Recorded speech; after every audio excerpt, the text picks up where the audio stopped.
first London market for me. Just parked up on a free road down it's in High Street, Kensington. Just got about to go and set up. We were catering yesterday at a beer festival, not beer festival, at a brewery. Beer festival? No, Oktoberfest, sorry. In near Basingstoke, down brewery. And yeah, hence why my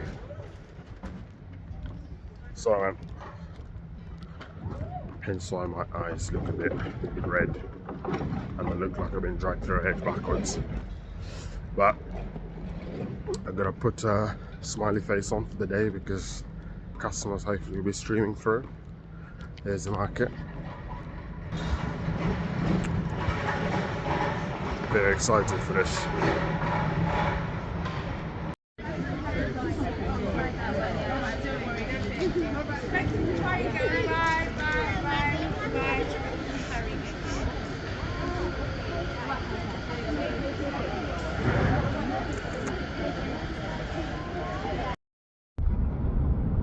That's it.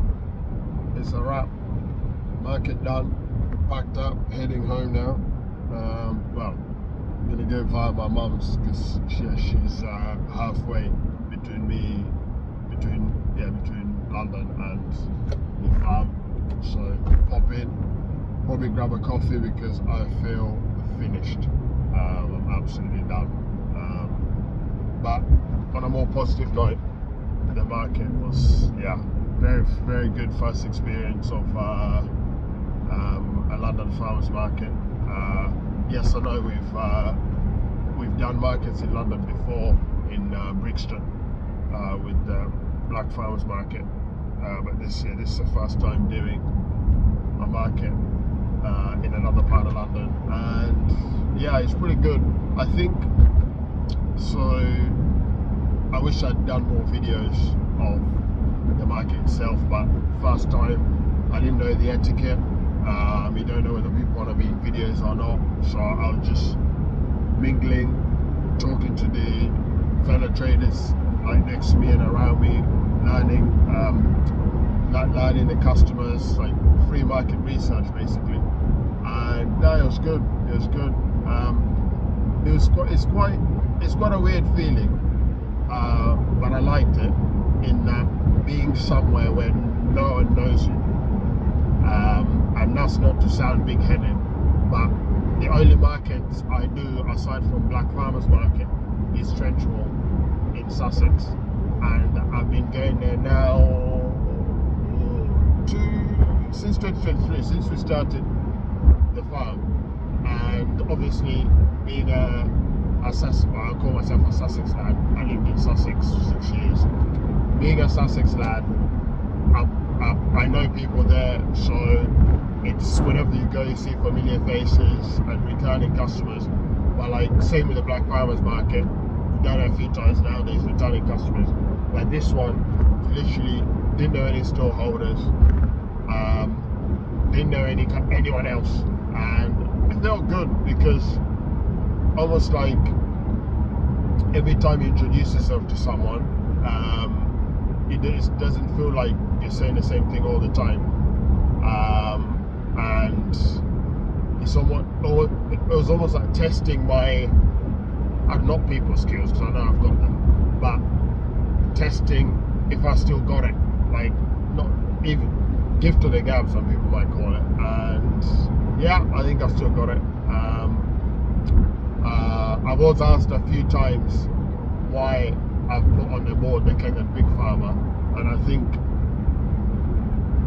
for me it's an assumption that people, if I put the Kenyan Big Farmer, no people know it's me, but clearly not.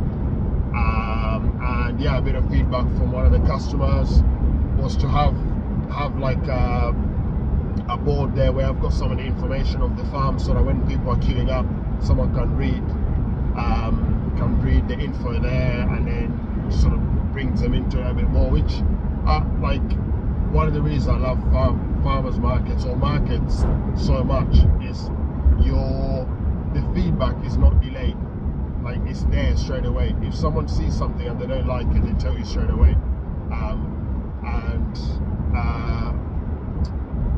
And also you can see how people respond to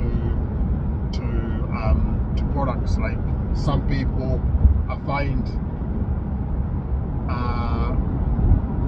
some people just know, let's say, plain sausages. So when I tell them what flavors we have, people are like, oh, I didn't know you could have all these sort of different flavors with sausages. And then another thing I noticed is and when you go to markets, a lot of the time people have prices on the board. So I've got two reasons why I don't put prices on the board unless we're doing catering. First one is, apart from our sausages, sorry about my thumb, that's the one I can't do.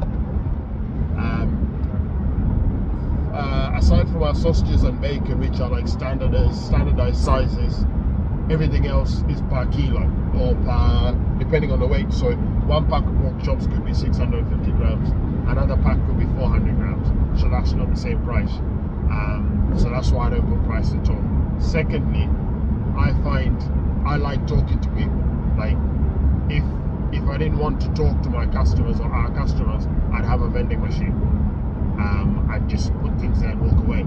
So for me, I find that having what I'm selling there, sometimes not even putting the flavors, and someone will say, oh, you're selling sausages, what type of sausages are you selling? Well, talk to them. Like this market, I was saying the honey sausages is using our own honey from the bees on the farm.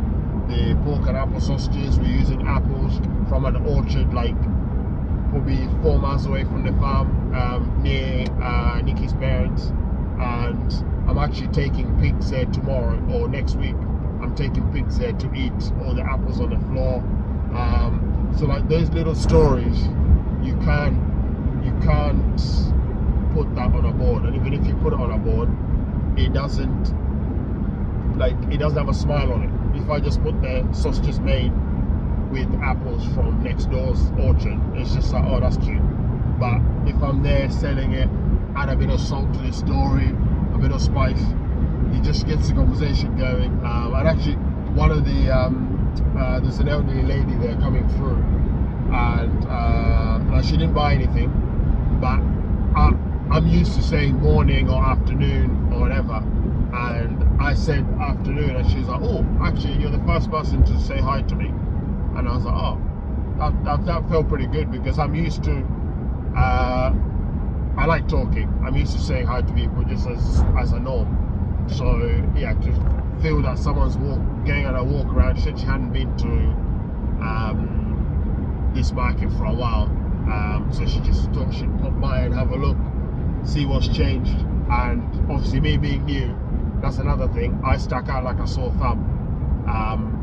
Well, a cut thumb, which was quite good, because it meant that people are, oh, you're new here, yeah, and then start talking. Obviously having the pictures of Nikki, Nara and me there on the farm, that was pretty cool. But yeah, I also liked how people are engaged with their food. Like straight away they notice the colour of the pork is different.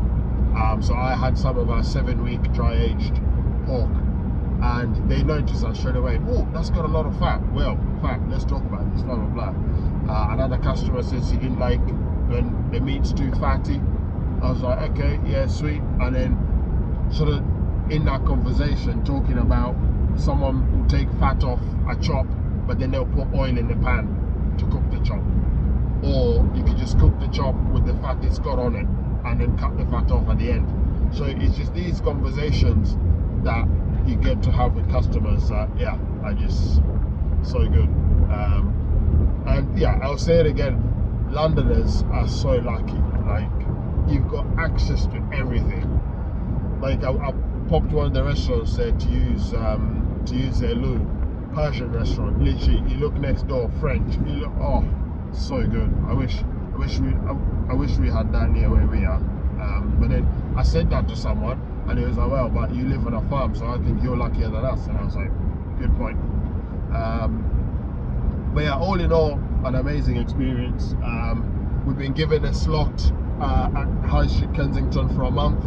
So if you missed us today, head down next week, 12th of, what month are we on? 12th of October, I'll be there with some produce. This time I only had pork, but I'll have goat as well, and the lambs have been looking a bit plumpy lately, so I'll have lamb as well in due course. But yeah, thank you London, and see you in a week.